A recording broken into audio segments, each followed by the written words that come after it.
suis triste et honteux d'être citoyen de la République démocratique du Congo. Un pays où le vol est accepté. Les petits voleurs du grand marché sont traqués. Qui volent des centimes. Mais les grands voleurs au niveau de l'État, ils vivent calmement.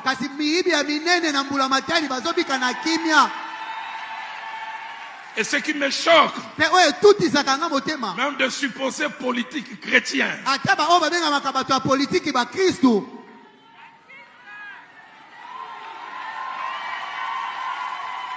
le pays de la surfacturation.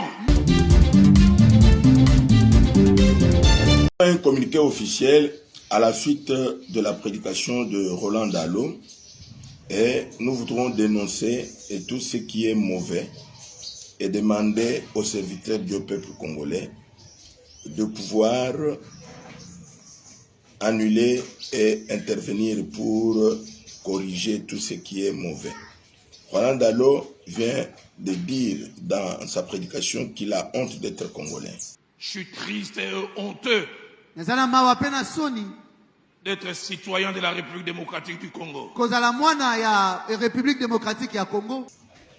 Alors si il dit qu'il a honte d'être congolais, il vient de prouver qu'il n'est pas congolais, ni moins encore un serviteur de Dieu. Parce qu'il ne peut pas renier son identité en disant j'ai honte d'être congolais parce qu'il y a des voleurs. Un pays où le vol est accepté. Les petits voleurs du grand marché sont traqués. Qui volent des centimes. Mais les grands voleurs au niveau de l'État, ils vivent calmement. Il a offensé Dieu qu'il a créé congolais. Sur le plan spirituel, c'est son état d'âme, parce que de l'abondance du cœur que la bouche parle. En osant traiter la nation congolaise, qui est une nation consacrée à Dieu, comme un pays de voleurs, c'est une injure à l'endroit de celui qui est le garant de la nation. Ça veut dire le président de la République, qu'il est supposé être berger. Son collaborateur pasteur, il est directeur de cabinet du chef de l'État, et c'est cette nation-là et qu'il vient d'injurier et traiter de tous les noms. Quelle est la charge que lui-même en tant que serviteur de Dieu a reçue de Dieu? N'est-il pas prié et appelé à la repentance? Parce que, en le faisant, il a fait outrage à l'endroit de l'emblème de notre pays. Il a fait outrage à la personne du chef de l'État. Il a fait outrage à notre hymne, disons que nous sommes un peuple fort. Nous en appelons au procureur de la République pour qu'il puisse poursuivre Roland Dallot pour outrage. C'est un homme qui n'a pas de révélation, qui n'a pas d'éthique, qui a introduit une doctrine pernicieuse, et on ne peut pas accepter de tels propos pour notre nation. Il ne peut pas juger toute une nation sur base de ce qu'ils volent. Est-ce que tout ce que la justice de notre pays fait, nous sortons l'état généraux pour que nous puissions chercher des solutions? Est-ce que c'est toujours un pays de voleurs? Est-ce que la fonction publique qui est en train d'arranger les choses, est-ce que c'est toujours le vol? Les léopards de la République qui viennent de se qualifier après avoir joué, après avoir fait de grandes choses. C'est un pays de voleurs. Tous les députés et les sénateurs qui sont en train de travailler, sont-ils des voleurs? Comment peut-il banaliser ce que les forces armées congolaises sont en train de faire au front, ce que la police est en train de faire, ce que les autres serviteurs de Dieu sont en train de faire?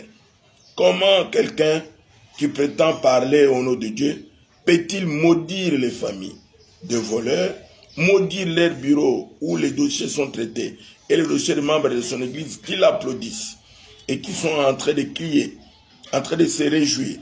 Comment peut-il vouloir que les érosions continuent au lieu de prier pour que ça s'arrête? Ah, Roland Dallot, c'est un infiltré aux côtés du chef de l'État.